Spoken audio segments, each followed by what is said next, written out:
Awesome. Nathaniel, thank you so much for joining us. And thank you everyone that I can see just around the screen there. It's just fantastic, a busy Thursday. I'd just like to firstly, we're all sitting on different lands, but just I'm in Ballarat, and I would like to acknowledge the Aboriginal Torres Strait Islander and the Djab Wurrung people as the first peoples and traditional owners and custodians of the land that I sit on today. Welcome to Read Ballarat, and welcome Nathaniel. Thank you so much. Everyone is in for a treat. This is a session that a few of us were lucky to see at Research Ed back in March, I think, or back at the start of the year. And like a lot of things, you're always keen to hear something brilliant 2 and 3 times, and particularly pertinent for those of us that, which everyone in Victoria should be now, teaching phonics. But there's so much more to learning and teaching reading than just phonics, and where is that wonderful sweet point where we no longer need to keep pushing through the code and that wonderful self-teaching kicks in.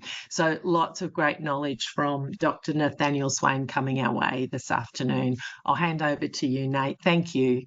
Thank you, Sue, and thank you everyone at the Read Ballarat team. It's lovely to have this opportunity to reprise this presentation. I was blown away by some of the feedback on the day at Research Ed, and it's a chance to share one new main distinction that I've tried to be making about different phonics programs that I think is helpful in the arguments regarding which synthetic program is the best and which one makes the most difference for our students.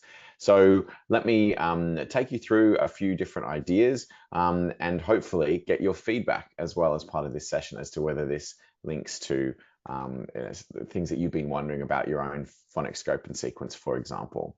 So a little bit of orientation to begin with. Essentially, a good place to start with anything regarding teaching and learning is cognitive load theory and the working memory sort of limitations. We do know that 2 different types of load that might occupy working memory at any one time are extraneous load and intrinsic load. Extraneous load is the load that gets in the way of the learning happening and is extra to the learning itself. And intrinsic load is the load associated with the learning itself. So what we're actually trying to teach them. We can get the intrinsic load right, hopefully by making just enough challenge, but not too much challenge, and also not too easy either. So extraneous load we're trying to reduce as much as possible, and zooming in a little bit here, the intrinsic load, just to make it easier to see, the intrinsic load we're trying to get just right. So enough students are challenged, so that students are not overly challenged so that they miss the point, so to speak. So how do children become competent readers? There are 3 main theories that I want to share with you this afternoon that give us a pretty good idea of the processes involved. And I'm keen to sort of see, there are a few more that I'm not mentioning here, but ones that might be helpful for your practice or for your understanding as well, in case there are additional ones. So orthographic mapping is the first one. This is Linnea Airy's work, as well as some of her colleagues who have developed this further over the years. It's the process that, as we'll see in a moment, enables us to understand how fluent reading comes about from what looks like pretty laborious sounding out to begin with.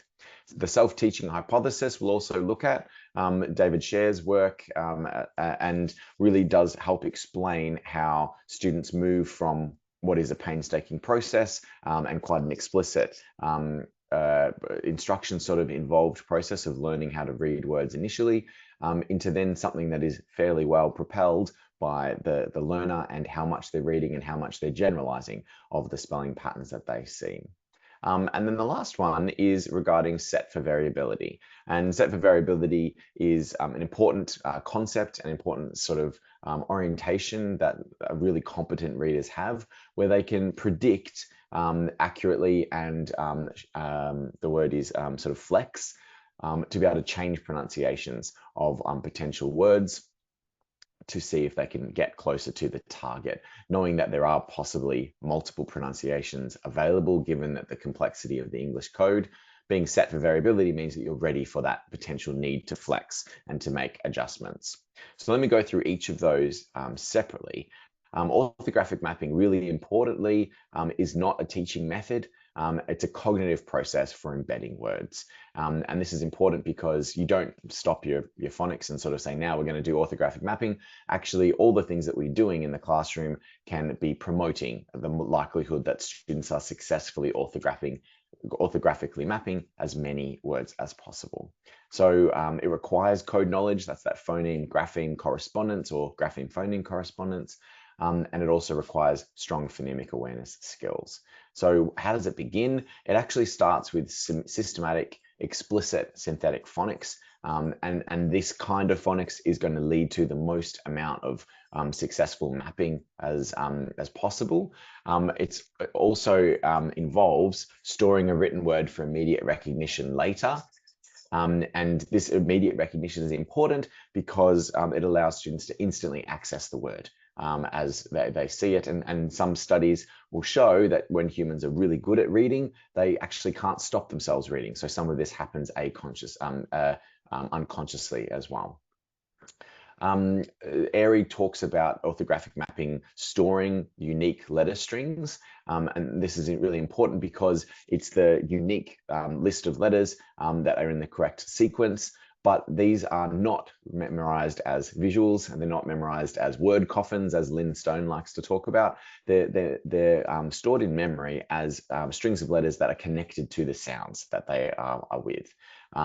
So 1 to 4 successful decodes might be needed, as Kilpatrick sort of shows in this particular piece. But for some students, they might need many more successful decodes. So that's successfully sounding it out and blending it together to access the word until it's automatically recognized or mapped.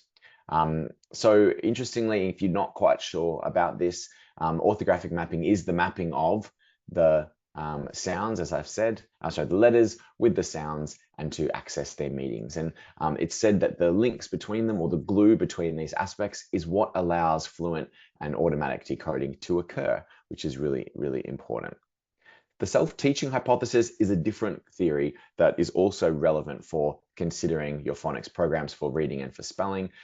Essentially, we can't teach students to read every single word that we want them to know. It's not possible, and it's probably not a good way to sort of focus your attention when you've got so many other things to teach. Instead, the self-teaching hypothesis that David Scher introduced is that once decoding connected text independently, students are able to generalize these abilities to novel words. And this is a really important part of the process where students actually move beyond the constraints of what they've been shown and start to figure out the code for themselves. And that's what we want all students eventually to be able to do. Essentially, let's do a little exercise now where we're combining our orthographic mapping skills as well as our potential self-teaching hypothesis. I'm going to flash up a word on the screen, and I want you to try and read that word aloud to yourself. This is more illustrative when you've got a group of people in the room, but the word's only going to show up for just a moment. So if you can try and read it, it would be great to know if you've got it. I'll get you to write it into the chat if you can remember what it was, because it is going to be a very brief exposure. And then I'll tell you when to press go on the enter, so you don't give the answer to anyone else. So just have it drafted, then I'll say go when I want you to answer. So here comes the word, and it's only going to be up for just a fraction of a second. See if you can see what it is, and we'll hopefully see if you've already orthographically mapped this word. So here it comes. Let's draft that in the chat. I know that was very brief. Draft that in the chat to see if you know what that word was. And when I say go, I want you to, oh, Sue did it before I said go. So sorry, Sue, you've just anticipated that now. Everyone can see what that word was. It was lugubriously. So well done. For people who didn't have that one, I'm interested, did you know that word? Did you understand what lugubriously means, or did you have it orthographically mapped? It means to do things in a really sort of depressed way. Sue remembers that word maybe from this last time that she saw it. She might only take one exposure to get access to it. I've got another one for you here, same exercise. Draft the word in the chat if you've seen it before, if you remember it, but it is going to be so quick. This word is going to be so quickly revealed that you may not actually have time to process it. So here comes the word. Sue was right, a cab off the rank that time. And here it comes. see if you knew that word. Just draft it for me. Don't press go until I say, sorry, don't press enter until I say go.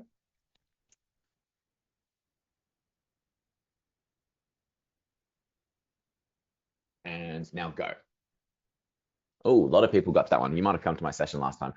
Yes, and people who got it correct may already know the meaning and may also have seen that word before. If you didn't get it, you probably have not orthographically mapped that word, nor had a chance to figure it out for yourself. So let me do one more.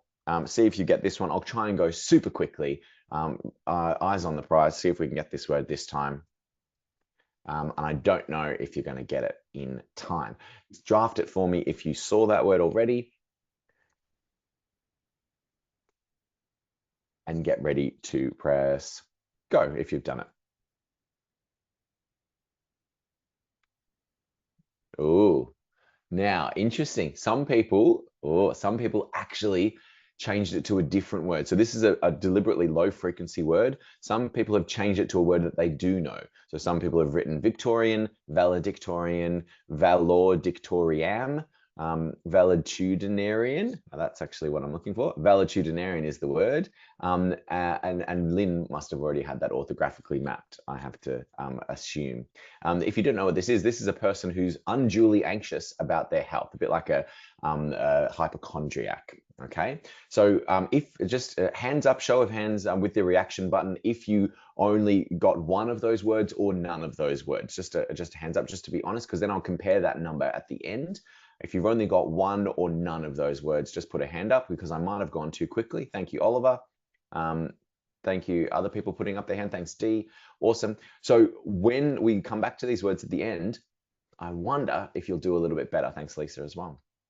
The third principle I want to show you is called set for variability. There's a little paper I have here for you if you would like to have a look at it. Essentially, this is a real chance to delve into something that you might not actually think about very much in your practice and may be quite complicated, but I want to try and get it across to you because I think it's really helpful for students. So improving decoding abilities involves flexibility in potential pronunciations. So this is the ability to try out different pronunciations, and students who are better at figuring out what words might be based on their different pronunciations tend to have stronger spelling and reading skills. And there's a lot of current research going into set for variability so that students basically have a flexible approach to seeing what words may be pronounced as. So this one, it's a lot easier to do this in person again, but this one is an example where people, when they're first reading this word, students might read it as bath, for example, which if you're from the south of England, it may well be pronounced bath, and that's the best pronunciation. However, for usual Australian English pronunciation, it would be bath. So this A would not make its regular sound, it's making another sound. Lisa, can I just check if you're putting your hand up to ask a question or if that was from before? You're most welcome to ask a question if you want to. That was from before. So that's bath, for example. I wonder what you make of this word. Some students might read this and read it as AW makes an OR sound, so it looks like Ori. And Ori, it sort of does look like. If you don't know this word, it's awry. This A is a prefix, and this is the same wry as in a wry smile. So when something's awry, it means that it's going wrong, okay? And if I make any mistakes with my pronunciations or my etymology, I've got Lynn Stone here and Pam as well, so that they can definitely jump on it and help me out if I get into a bit of trouble. So my last one for you, have a think what kinds of ways of pronunciation would students have with this word. So thinking this through, they're probably going to read the CH initially as a ch sound. There's the A here. So potentially they might read it as chaos or chaos, for example. Maybe they'd go chaos, maybe they'd go chaos. There's a few different opportunities that they could try there. Obviously, what they're aiming for eventually is the Greek pronunciation, which is chaos. So that's the making the k sound. And so I'm going to come back to this point about set for variability because I think it's something that is overlooked by some phonics programs where some of this variability is basically hidden from students, in my opinion, for far too long. So in case you're not sure what is and why would you use systematic synthetic phonics, essentially read the research around this, but also note that there are gaps in the research. So even in this paper, Ending the Reading Wars, there is a comment and a summary here which says that there probably isn't enough evidence to show that synthetic phonics outperforms analytic phonics all the time, despite the fact that synthetic phonics has significant research in other studies, such as the Clackmanshire study, and also theoretically, with all the theories that we know about reading, makes the most sense of what would make the biggest difference for students. Unfortunately, there's only 1 or 2 studies that sort of point to synthetic phonics being superior. We actually need more research to compare the two, to be honest. However, synthetic phonics is making waves, as we know, around the English-speaking world, including in Australia, and for good reason. It's the one that makes the most sense. It's the one that takes into account the cognitive load involved and also the key components of reading and writing. And in case you don't know, synthetic phonics is none of these. So it's not no phonics like whole language. It's not implicit phonics. It's not incidental phonics. It's not phonics in context. It's not analogy phonics, not onset rhyme phonics, nor morphology-led initial reading, such as structured word inquiry, which would advocate doing morphology before basic phonology and orthography. It's also not unsystematic point of need teaching phonics, aka some people's uses of the program THRAS, for example, say that we don't need a scope and sequence because we go based on what the students are doing in their writing, and that's how we choose our words each week. So it's none of those things. So the only one that gets a little green heading here is systematic synthetic phonics, because it's the key part of literacy teaching practice that aligns best with the science of how we learn to read. And so what are some synthetic phonics programs? There's quite a few. I've added Phonics Plus. I've given DRA a little spot here. I haven't found the logo for it as yet, sorry. I've got UFly up in the corner here as well. So there's quite a lot of choices of systematic synthetic phonics programs. And I think the audience of places like Reed, Ballarat, we would not be arguing very much about the importance of synthetic phonics. I think that's usually very much of a given. However, not all of these synthetic phonics programs are structured or sequenced or organized in the same ways. And that's sort of what I'm interested in with this topic of how do I know if I'm teaching too much or teaching the right kind of phonics. So let me go into some examples. I'm going to give some overviews of some of the key components that I think really make a difference in how phonics programs can be organized. And I'm also going to point out where I think there is concerns in the literature and need for future research, as well as some pretty obvious things that I think practitioners have wondered or suspected, and I think could be used to improve the work that is happening in classrooms to make whatever phonics program you're using much more effective. So something that I love to talk about, and most people who do any sort of professional learning with me will know that I love to talk about codes, which is the shorthand for phoneme grapheme correspondences. And I want to talk to you here about whether you're using codes that are what I call phoneme centered, so cards that just show one particular sound at a time, or all the cards that match up to one sound, versus grapheme centered. And I'll explain that term in a few slides time, but this is a distinction that I have tried to bring to the fore, and the first time I showed it was in the Research Ed conference in March, essentially to try and get around this issue of how do synthetic phonics programs differ, and are those differences important? And my argument is that it is rather important. So what do we mean by this? Let me just pause my screen share for a moment, and then if I can pin myself or put myself into the spotlight, that's what I'm needing to do. I've spotlighted myself, and now I'm just going to pause my share. Apologies for all the extraneous load speaking here and there. So what I want to show you here is some examples of some phoneme grapheme cards, or what I like to call codes, mainly because codes are so much easier for students to say. So some of them are really easy, uncontroversial. We're not going to have any fights about them. Say this to yourself at home. What would this code be? It's and this one is B, and this one is D. I was doing this just with my daughter before. You can imagine what kind of a parent I am. Son was doing piano practice. We were doing code practice with my just turned 5-year-old. She's starting school next year, giving her a little leg up, like the ul in leg, and so forth. Most of these are fine. This is not controversial. This is all good. It's making one sound. We don't have to worry about it. But the question is, when you're introducing these codes to students, such as this one, do you just say eh, or do you give students a bit of a leg up and tell them that there's two sounds here?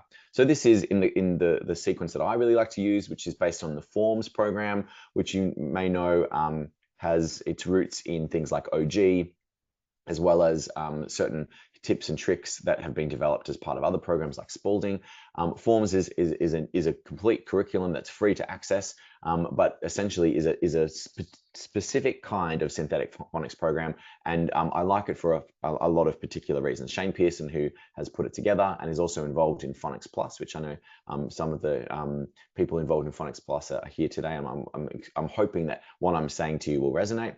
The reason I like it is because of one of these things. So I think it's better to tell students that this is not just eh, and that I'll give you that second sound later. This is e, and we tell them those two sounds in that moment. We can still emphasize first sound is eh. So we're always emphasizing that first sound because by and large, they're going to spell and read words with just that one pronunciation to begin with. However, when you start showing irregular words, they're going to see this making an E sound pretty quickly. We usually teach we, be, and me in the first year of prep because those irregular words are really useful. So here's that second sound being used. It makes it easier to explain why those words are spelt like that. They're not spelt with a double E, just this one making its second sound is the language you could use. So I would teach this as e, and then it's making two sounds, but we'll emphasize the first. This is e. Same thing for this one. This is, but it's actually with the voice on for the second one. So if you learn it as a code like this, you just can say both sounds. Not too tricky. This one, there's three sounds. I, E, and always go back to the first sound. First sound is I. Now, in some phonics programs, that's almost sacrosanct. You never show those extra sounds. You don't reveal that part of the code until much later.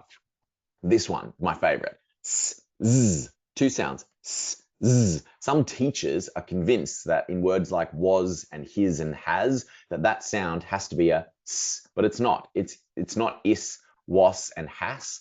This is the word that has a z sound in it, and the s makes that second sound. I'm sorry about if all the fricatives are not coming through very clearly. It depends on the microphone, how it's all sounding. But essentially, teaching that second sound becomes immediately useful. Every plural that has a voiced or a vowel, a voiced consonant or a vowel at the end of it, has this s making a second sound. Think about dogs, think about hers. There's an S making a second sound. That is so useful and avoids students spelling it with a Z because they learn that this S has two functions. It makes an S sound, it's like a S, and it makes a Z sound like a Z. Really cool. Some of these are really fun as well. So this is you, up, and they've got little actions sometimes to help students remember it. So this is like in up, you, and up, and you give yourself a little punch in the stomach like this. I'll show you. So you go up, you, up. Oh, I've nearly decapitated myself. Up, you, up. And my daughter was doing that just before and absolutely loves it. And now when she comes to the word put, she won't even bat an eyelid. Oh, that's just this code making its third sound. When she comes to another word with the in it, it's going to be even easier. That's up or cup, for example. And then the U is actually the name of the letter and the second sound at once. So words like unicorn. And I don't know many 5-year-olds who don't love to talk about unicorns. And so ideally, they know how to spell that word sooner rather than later. So I hope you get my drift here. There are more. And in fact, when you break it up this way, there's only 63 of these cards. This is again from the form sequence, but any of these cards can be put together for any of your sequences. They just essentially show the code as 63 little things. Obviously, this is not organized the way that some programs are organized, which is phoneme-centered. This is a grapheme-centered approach that allows you to see the code as they're collected in graphemes. So this is, I'll show you another one. What I love about this one, this has a rule into it as well. So this is oi, never at the end. So this is the oi sound, but it doesn't go at the end of the word or the syllable. It has to go in the middle. And so there's usually a consonant afterwards, nearly always. So oi, never at the end. The spelling rule is in the name. This one, a little bit cooler. This is ow, oo, ah. So there's 4 sounds here. Not many adults, even if they've taught synthetic phonics, would be able to reel off those 4 sounds. But you can. The cards give you the answers on the back. But essentially, when you start learning them, you can't not remember them. When you see this code, you think there's a little gorilla move for this one. Ow, oo, ah. and it just pops into your head, which is incredibly useful and allows you to have a common language to talk about spelling choices when you're then spelling words together. So this little hack is really clever. It's something that you'll see in programs like OG. You might also see it in YouthLi, for example.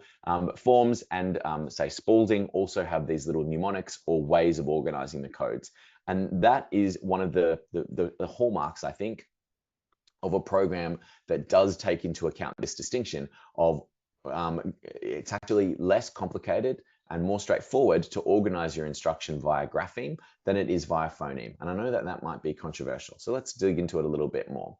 Essentially, once they're fluent with all of these codes, students should be able to reel off the first sound that each of these codes make. So if I was doing it as a class of students and each of these letters popped up, I'd be able to reel off the first sound that they all make, as well as any second sounds if I want to. But here I'm just doing the first sound. So here I go. We've got A, ow, E, I, ed. So actually a suffix, but is got 3 different pronunciations, ed, dit, and that suffix might as well be taught as a code because it's so useful, which it is.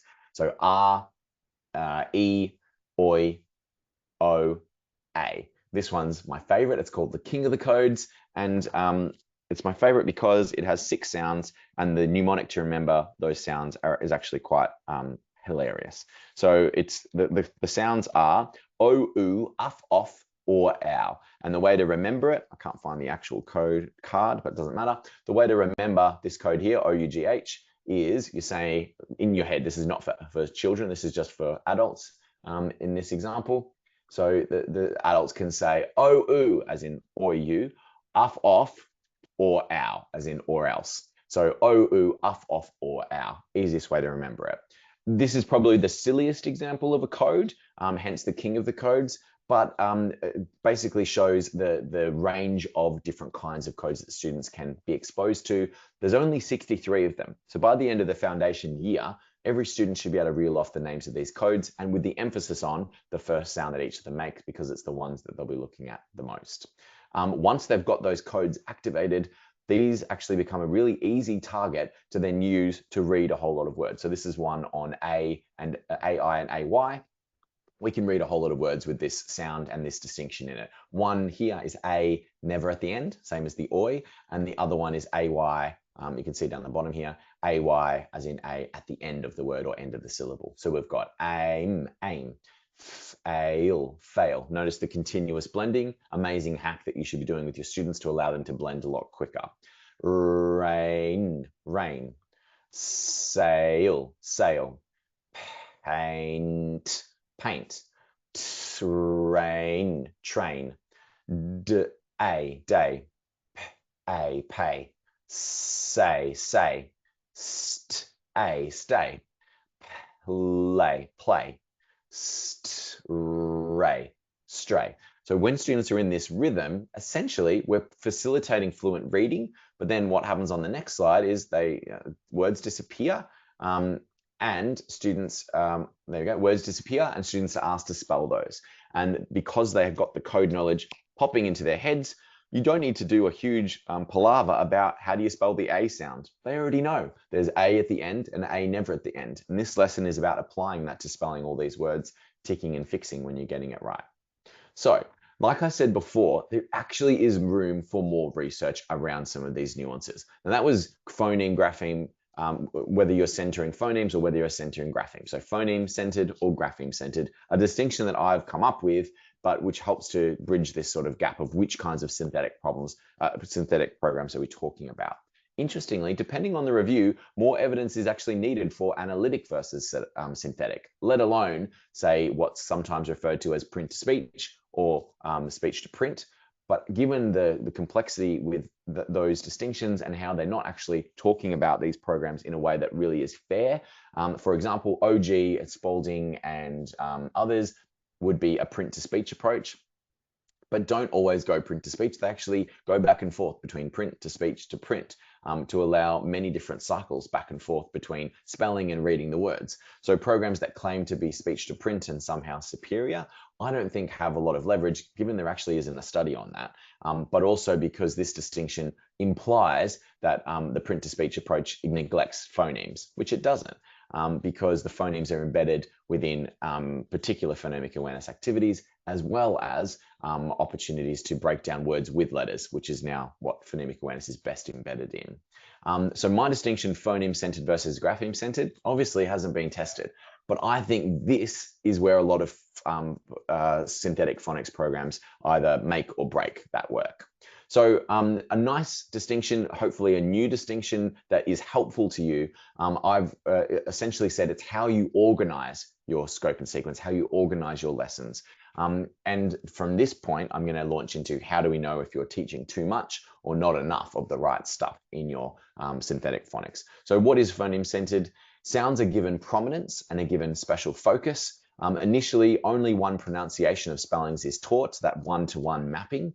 And I've made somewhat of a joke regarding how this sets up students to think that spelling is very straightforward and that the English spelling system is easy. Then by the end of foundation, when that first round of code is finished and we move on to the other sounds, it's a little bit like telling them that that was all a bit of a fantasy, somewhat akin to saying that Santa's not real and we were just telling you all that stuff to make you think it was more magical than it was.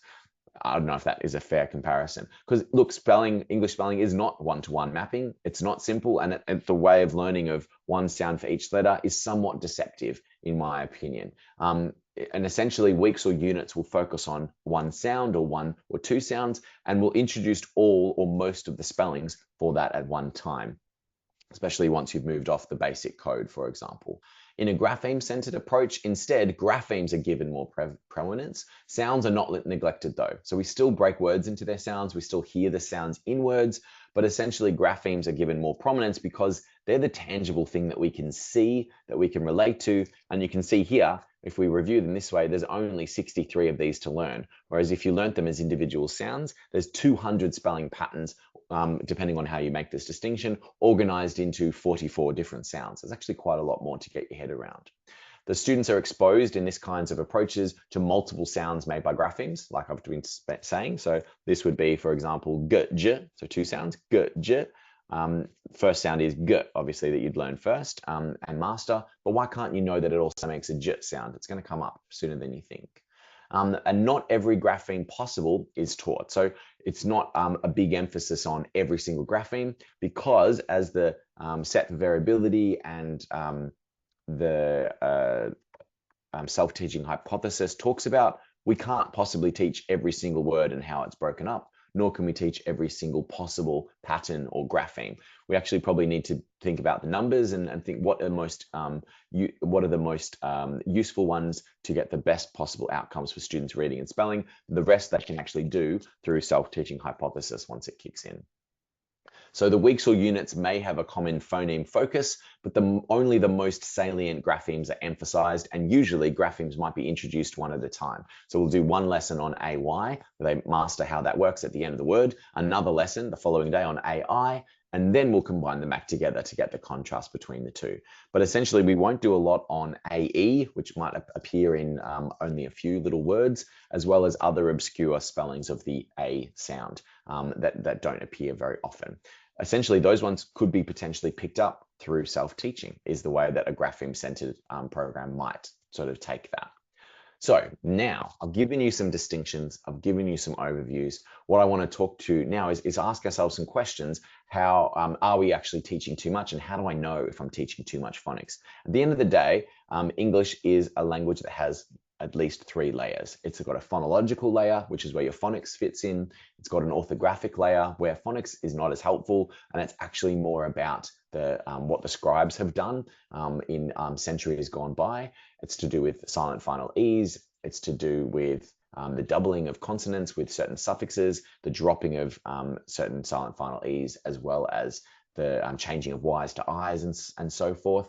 And these orthographic patterns have not as much to do with phonology and more to do with convention and patterns, hence why they're potentially taught in a different way. Then the third layer is morphology. So if we're spending all this time on phonics, and I've seen some phonics programs that essentially keep treating words as phonological units ready to crack or to solve all the way up to year 6, and this misses the opportunity to point out all the other layers that are there, such as the orthographic and the morphological. So Mark Seidenberg has a few concerns about phonics instruction. It's around the over-teaching of phonics, including too many arbitrary rules or too many phonics patterns, essentially. And his view is that we should be doing just enough to allow students to become independent readers and to achieve what he calls escape velocity. Essentially, there's more to do in the literacy block. There's morphology, there's orthography, but there's also sentence level writing and reading, there's comprehension. And his concerns resonate with some of Lynn Stone's work when she's pointed out the idea of false graphemes, for example. So my point is, yes, point taken, but phonics is not just about decoding. So he would say, don't bother teaching any of these arbitrary rules, potentially depending on how you interpret Seidenberg's words.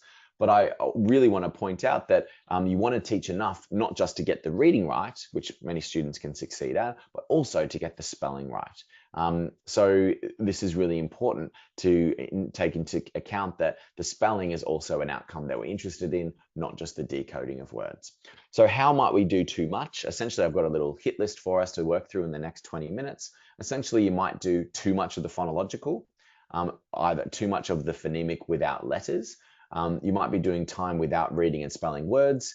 You might be doing too many spelling choices at once without a particular pattern and therefore overloading students' working memory. You might have unnecessary, or as Lynn Stone calls, false graphemes, which you could actually leave out, could leave to self-teaching or explain it in a much better way because it's an orthographic pattern, not a phonological pattern. You might also have too much on easy decodable text, so holding students back because you're worried about challenging them too much or letting them read books that they haven't learned the corresponding code to. Essentially, when you build in a little bit of code review into the start of every day, they can get access to the codes, the patterns that will appear in those later decodables, and they don't have to have done the corresponding phonics lesson in order to keep moving on. Essentially, as soon as students are ready to move up to the next decodable, put them up. They can actually figure some stuff out. You can point out some other patterns, and they should be challenging themselves to read connected text and a more challenging text. Exposure to only decodable text, and this is the idea of avoiding all uncontrolled text. We want students to be seeing uncontrolled text as well. We want them to be coping with that through comprehension, but also wherever possible, bringing in uncontrolled text when they are able to cope with it for shared or independent reading. Pointing out words that break the rules can be very helpful for ensuring that they don't think that English spelling is all simple and straightforward, but actually have a more realistic picture. Also, too much spelling rules that don't have a lot of potency. And I've got a great sort of frequent flyer in this regard that I'll go through in a moment. Those are my ways that you can do too much. Now I'm going to go through each one and explain how hopefully you can get the mix right. So it's not too much of any one not so helpful thing and enough of the things that are really helpful. So here I go. So too much phonological. This is essentially the idea where say Hegarty, for example, spends a lot of time, at least it used to, I don't know if it's changed recently, looking at the syllables, looking at rhymes, looking at the onset rhymes, looking at word awareness. And these phonological awareness skills don't actually translate very well to word reading and spelling skills.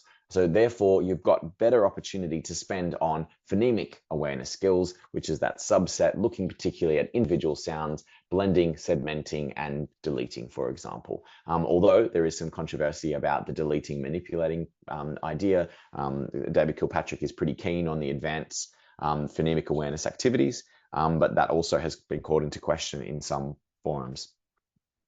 There's also the idea of doing too much phonemic without letters. So this is the David Kilpatrick idea.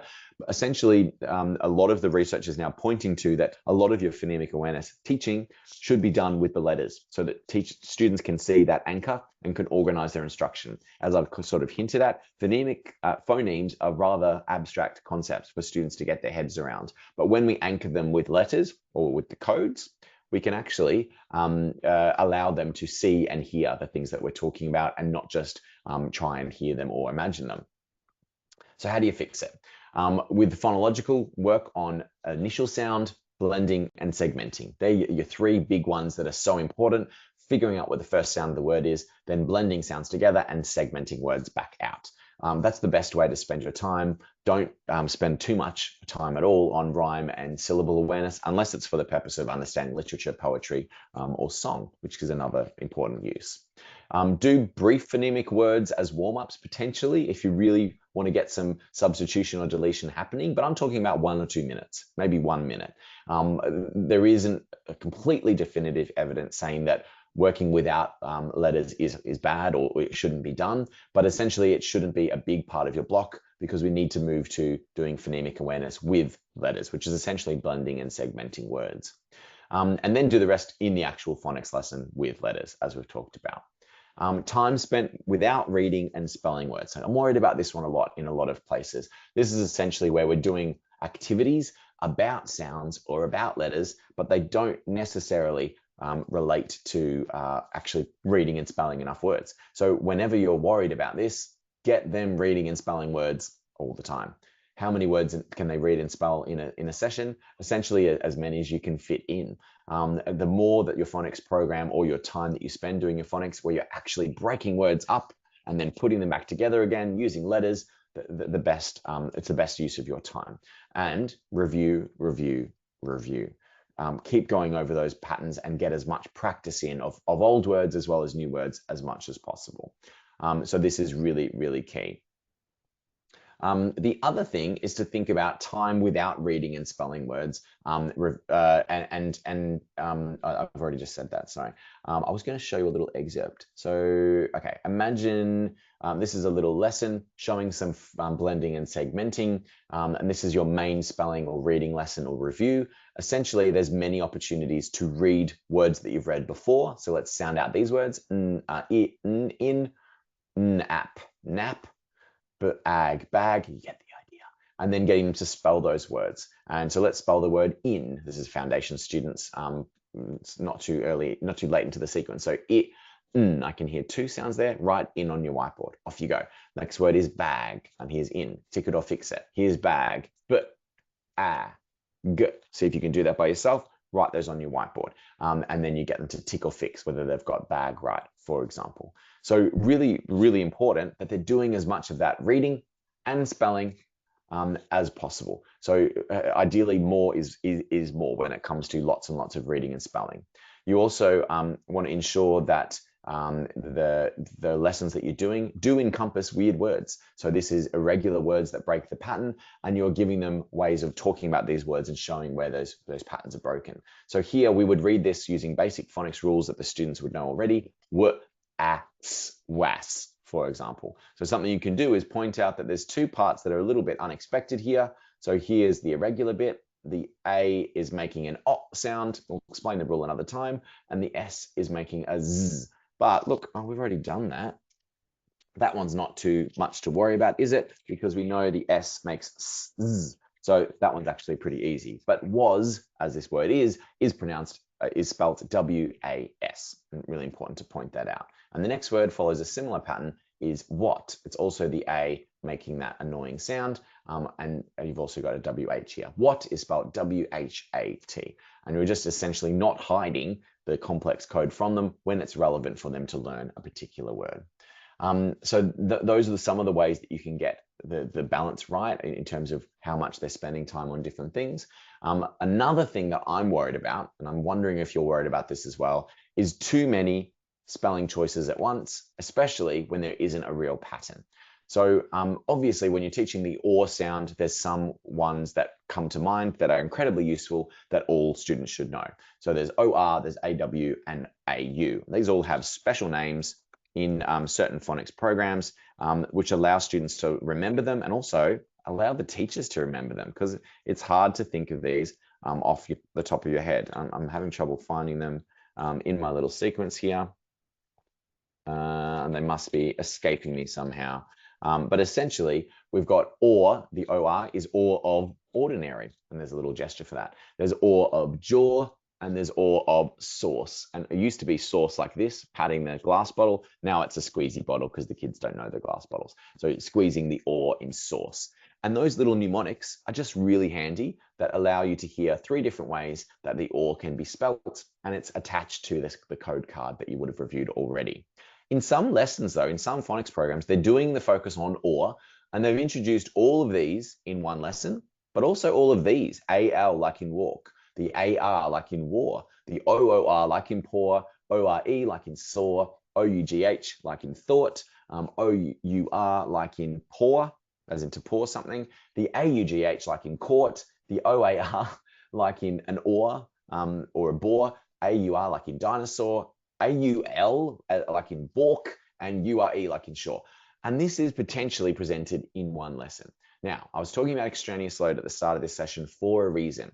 So many of these are so low frequency that they do constitute extraneous load for the goal of the lesson, which is to read and spell words reliably with the or sound. I reckon we can fix it by actually getting rid of all of those ones. Do a lesson on OR, making the or sound. That's the most common, and it goes anywhere. Start of the word, middle of the word. Do one on AW, where it's at the end of the word nearly all the time. And AU, it's in the middle of the word. And that's the orthographic patterns that are just awesome to show it. Then, if you really want to, you can show these exception words, but definitely not these ones. You could explain them another way. It's not really needed. Do irregular words for all the others. So this is really, really important. And it allows students to actually focus on what's important here and not overwhelmed by all the 12 different things that you could be thinking about with, those columns of 12 different columns. It's cognitive overload. Actually break it down so that they can be successful and have a reliable way to read and spell or words. The other ones could actually be covered by irregular words or could be covered by orthographic patterns such as the O-R-E is basically a silent final E, and as well as a self-teaching hypothesis. So weird words or irregular words are really important because they give access to the code that otherwise is not explained, but is really important for reading and spelling. There's actually quite a lot of things that students should read. So here are the first few that are introduced in the form sequence that Shane Pearson's put together. And these are really, really useful words. Here, look, that E became really handy. We've got he, be, me, she, and we. How handy is that? You've also got lots of S words with the Z sound in them. So as, is, his, and has. They're actually not that hard to explain if students already know the S makes a Z sound. See how it's really handy? Then you've got the Y making an I sound, like by, my, and Y. You've got some really high frequency ones like R and little. For and her, because they haven't learned these digraphs just yet. It's only very early. Was and what we already did, and a few more. So we've got the O's, for example, do, you, to, into, to, and to. Then we've also got the O's like so and going, no. And often we've organized them. Shane and I helped Shane a little bit to put some of these weird words into the right order. We've organized them by sound where possible, so that you can see there's a little pattern that you can learn from this irregular word. And there's heaps more that you can cover all throughout foundation, often capturing those words that are important to learn really early, but do break some of the rules. So here it's child. It's the I making that second sound. So it, I, E. It's actually not that hard to explain if you know that phonics code. Year one weird words, if you want to see in the sequence, are kind of cool as well. You've got the O's and you've got wants and wants. You've got things like small, fall, and tall. You'll notice you could teach the AL like these ones in that or lesson, but it's probably better here because there's only so many words that follow that pattern. These are the most high frequency ones, which is a better place to put it, in my opinion. You've also got things like the O sound with the L sounds a little bit different. So ol and pole and things like that, as well as some other relatively infrequent sort of spelling patterns or exception words. Should, for example, no one should have to learn that U can be spelled O-U-L. I think it's easily just an irregular word that you can explain with should, would, and could all together. And you can see they are together. Should, shouldn't, could, and wouldn't are all together for a particular reason. So essentially, just in the chat, in case I have confused you and in case I'm not doing my job well, A, for this answer, memorizing, teaching irregular high frequency words should involve A, memorizing words so it's stored like a picture, or B, decoding where possible and pointing out any irregular parts. Put A or B into the chat and do press go whenever you can.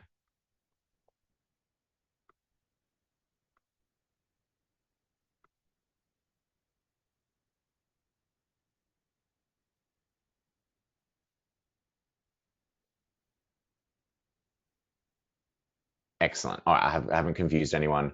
It's correct. So it's definitely B. Now, we're nearly finished, and if we have a little bit of time for questions, I would love it. There's so many things I could show you at this point, but I'm just going to take you through a few more of my concerns. Those are my big ones that I've already shared, especially regarding too many all at once. Also, are you teaching unnecessary or false graphemes? So graphemes that don't really exist because they could either be an orthographic pattern to explain or are unnecessary because you could do them via self-teaching.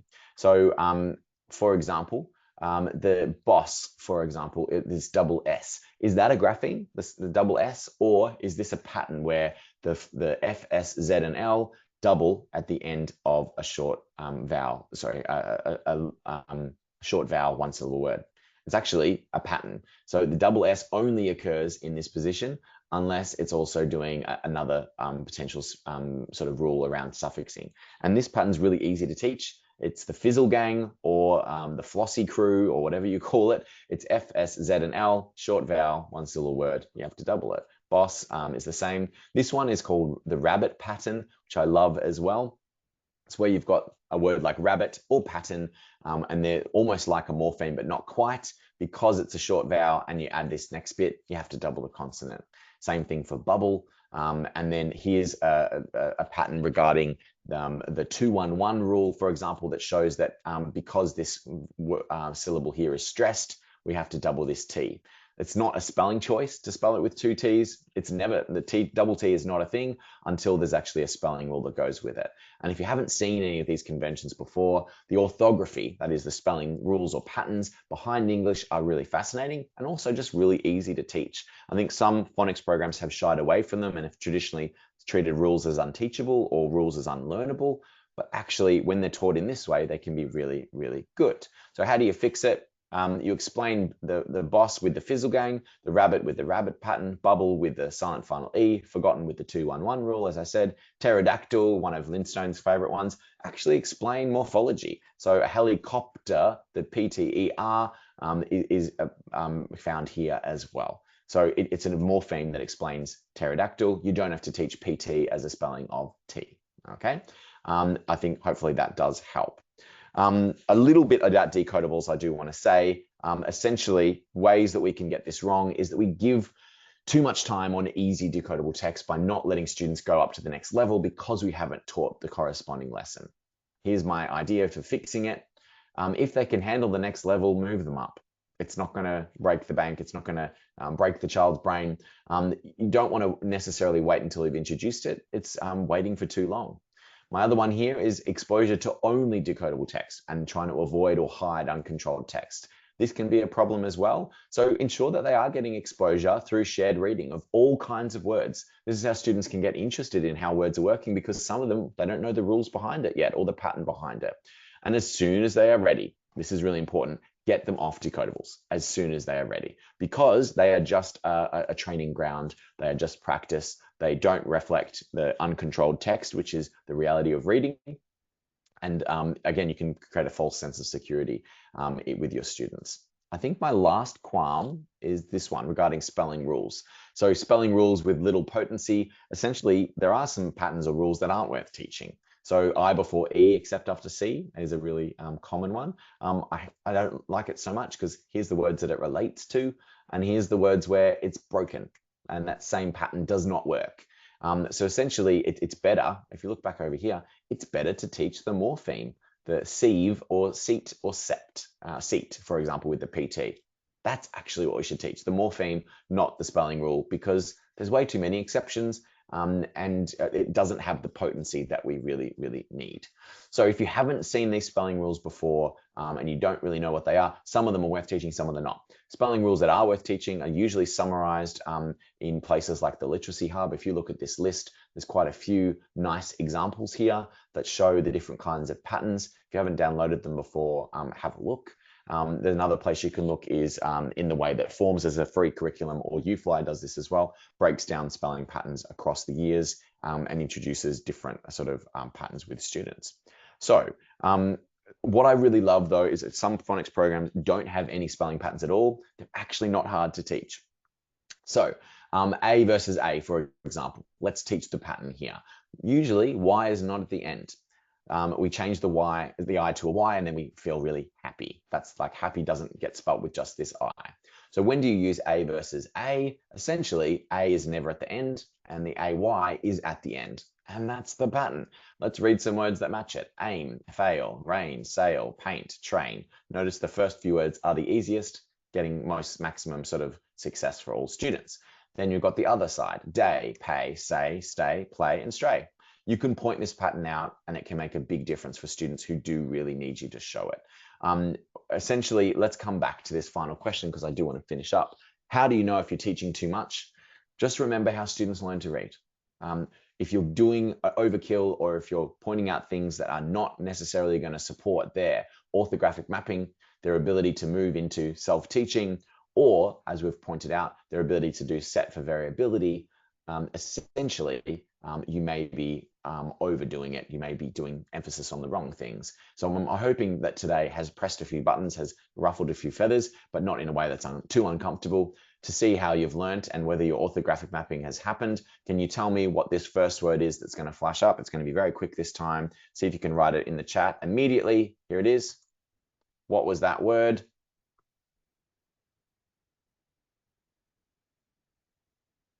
Might have been too quick that time. Some people are typing it out. It's a long word. Excellent. Almost missing a syllable there. Valetudinarian. Yep, is that word. That was that word there. And basically 1 or 2 exposures might be all you need. There's lugubriously. And here's the last one I'll share with you. See if you can get this one. This one was probably pretty easy last time. See if you can tell me what that one was. Flotsam. Excellent. Also known for Little Mermaid, for example. Some beautiful books that you should consider having a look at that talk about this great work in much more detail. I do implore you to have a look at them. And I also thank you for your time. Know that I have a little book as well that doesn't talk as much about this detail as I would like because it's a much broader sort of picture. I also have a little shameless plug about a podcast that I do with Rebecca Birch called Chalk Dust. And a new way to connect with me and the kinds of things that I like to do when I work with schools is something called Luminary. And that is coming. It's not launched yet, but keep your eye out for it. I'm hoping that it does help meet your professional learning needs, as does this little podcast, which is all out there ready to go. And episode 5 is coming in just 2 weeks' time. So thank you. And thank you, Sue and the team, for having me. Sorry for going right over time there. No, you're perfect. You're perfect. And just such a nice kind of time. Like we said, second time in, I've just taken heaps of notes again, though, and just so fascinating to think about, beyond that simplicity of phonics and, covering orthographic mapping, self-teaching, set for variability. I've just taken so many notes. Don't overteach rules or patterns, teach morphemes, but at the same time, there are some really useful rules. English is complex. I think a lot of teachers are feeling a little bit overwhelmed with the complexity of English, but modelling it's a beautiful language. I think that was a really key thing for me, modelling that for students and that curiosity. Let's find out how these words work and why. I had a conversation with a teacher today about that.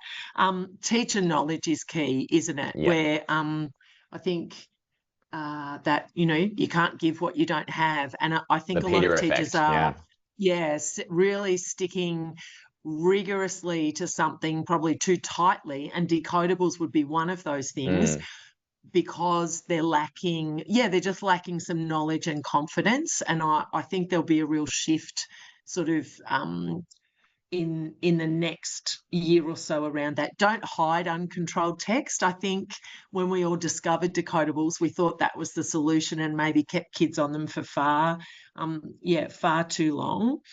And that flexible approach, isn't it? To think about what's worked well in that lesson, what didn't. But that's teachers knowing a lot about English. I love your definition between phoneme-centred and grapheme-centred. It's the same way when Lynn talks about print to speech versus speech to print. Really makes me think about those different phonics programs and what they're prioritising. Has anyone got? Yes, there will be a recording. Sorry, Sharon, if you missed the start. Kate's taken lots of notes. Has anyone got any questions for Nate while we've got him here? I think what I think about this is sometimes we have very specific questions about probably our students for whom reading is not unfolding easily. Yeah. And they're the ones that are coming to my mind, who aren't applying their knowledge flexibly. And supporting them it is probably the trickiest challenge for all of us, because we know for a lot of kids, some pretty good phonics, lots of practice, we'll get them across the bridge. But there's our students needing those tier 2 and tier 3 supports, who are just not mapping those words as quickly or as easily. How we really, and they're the students that Lynn's always worked with too. So I'm surprised some teachers haven't popped questions in about that, but that was wonderful. I could have, and I think I could have sort of given lots of sort of dropped lots of seeds there. I might need to let them sort of germinate a little bit. Yes. Kate's got a question though. If you wanted to read it out, Sue. Yeah, tips moving students, who are continuously blending along. Blending is tricky, isn't it? Sometimes I think teaching the code's the easiest bit, but blending, they have that automaticity, because they've got the code knowledge. It together? But they're not blending well. So my one there is obviously that continuous blending, or sort of continuous phonation, sometimes it's called. So it's something that I never used to do when I worked with intervention students either. But I see it really importantly as helping students to start to glue those sounds together. Because I know when you're first starting with students, they're sort of sounding it out. They might be getting the sounds right and going s, it, t, and then they say is. And it's like, how did you get that? Like, that's obviously not what we're doing, but they've moved things around, or they're perseverating off a previous word, and just keeping the voice on when you can, because some stops you can't keep them on. Keeping your voice on to model that can sometimes be that little edge that students need to get them across the line. So going sit can sort of you can hear it in slow motion in that way. And that could be the missing step that some kids need in order to start to blend. Because obviously once they've done that and they can get the code happening, as you said, the code knowledge, and then get the phonemic awareness happening, then they're away. Then all we're paying attention to is the next bit of code, or the next pattern, or the next grapheme that we haven't seen before. But important that the phonemic awareness and the code knowledge is happening, and they're able to do that, because otherwise it's always going to be a stumbling block, those difficulties with blending. Lisa, you've asked the question I was thinking about, because I'm working. I always love working with a child, like even still as a leader, finding that time to have maybe one child I'm really focusing on. And that's what I was just thinking. Continuous blending by only showing the first two, graphemes, and then adding the last. I find that too. And I had that same question, Lisa, around that student that's still just going sound by sound and are not kind of gluing some logical combinations together, like ED, and like, they're just not, they're still seeing those letters as sitting individually. So do we cover them up so they practice joining them together? I think, look, I think I'd go based on the students and how they're responding. If you've got a whole class, I've seen it work really well where the teacher gets everyone to go, let's say first and second sound, then blend that together, add the last sound, and then blend that together. So that's systematic, sort of two sounds and then one extra. Whether it's on the screen or not, it's almost like you're drawing your students' attention to it is the most important thing. So keeping them so they're tracking along. So you're pointing with a finger, or pointing with a laser or pointing stick, just to ensure that they are looking at the right words at the right time as it's all coming together. But if it's a individual student, you can experiment with covering things up and seeing if that makes a difference. Or like building words with magnetic letters, or words on little cards, for example, and allowing them to get the first part. So b, e, b, and then adding a last sound, bin, which is, I really like the little learners, like flipping sort of ones where you can flip the letters around and change the letters. And that's just a really nice phonemic awareness and code knowledge exercise that is practicing that constant sort of blending and then changing up those endings. If you're finding that three sounds is too much, probably more naturalistically, you can do lots of VC words. So seeing if we can just blend the middle and then the end of a word, like at, or in, or as, for example. And I think if you get them blending two sounds, it's only a few more steps to get them blending three sounds. It's sometimes you just lose it at some point. Yeah. Just one quick thing then, Nate, we were just about decodables, having been someone who's taught for a long time. one joyful thing is that I never have kids come to me now whose eyes are darting around away from the words. And I just Isn't that love an that. achievement? Because that can take Yes, I years think to that, untrain, that can't it? When you've yes, worked with older yes. And students that have done yeah, guessing. Yeah. yes, I think because every foundation teacher now is almost all are using decodables. Kids have got their eyes on text. They know the answer is in the word. Yeah. They're not desperately searching around. And 5 years ago, when we would be working with our most vulnerable students, they were often desperately searching around the page for other cues. I noticed that the other day. I just thought to myself, it's that's a so long real since I've had to tell the progress. child, put your eyes on the word. Yeah, that is a really good sign, isn't it? Yeah. And I think decodables are obviously an important and crucial sort of tool. And what would we do without them? We're so lucky that there's so many different schemes now. And for students that will persist on a particular level of difficulty or a level of code for longer, they can stay, on a variety of different schemes. So, there's Initialite, there's Little Learners, there's DRA, there's many that you could then have a variety of texts of similar difficulty, but allowing it so they don't actually start memorizing it. Because if they've memorized the text, well, just like the level text, they're no longer decoding, and they're sort of looking like they're decoding. But I think you use them for as long as they need to, but like with most good instruction, go as fast as you can and as slow as you must. Yeah, as slow as you must. And then progress monitoring is key in there. It doesn't mean you're using the wrong instructional method. It just might be it's a vulnerable child. They're a vulnerable child who needs much more so many more exposures. Exactly. Sometimes I think teachers give up a bit early and say, this isn't working. It just might be. And I am harping on about those vulnerable students, but I think in general what I've seen, having a lot to do with a lot of schools, is that, teachers are doing a really good job of teaching phonics. Yes. Yeah, there's but it's for those students that are vulnerable. You just need to work triply hard, or it might be 4 exposures to orthographically map a word, or 2 exposures for some students. For others, it might be 200 exposures. Absolutely, so that's what we're dealing with. Yes, and you need a lot more techniques like that. Whoever it was, Lisa or whoever asked about that continuous blending, just some different things to try. And you talking then thought I probably need to do some more sound swaps with this student rather than reading text, just back to doing those sorts of things. Anyone else got any questions before we log off? No, Nate, thank you. That was a long time coming. I can't, we were wanting you to do this for ages, but time flies, doesn't it? Yeah. We're kind of all busy too, and just Read Ballarat's just this nice little group ticking along. It's not enormous, but we just, keep popping things out to our wonderful supporters, and Ballarat's, certainly doing some great things. So thank you for your support. Oh, thank you for having me, and for continuing this great community-led sort of work. It's a really nice time to be a literacy educator, I think, as many of you might agree. So we just need to keep eyes on the prize and help, work through these sort of continuous challenges that are there, because the kids are waiting for us to do our very best. 100%. Thanks for fighting the good fight.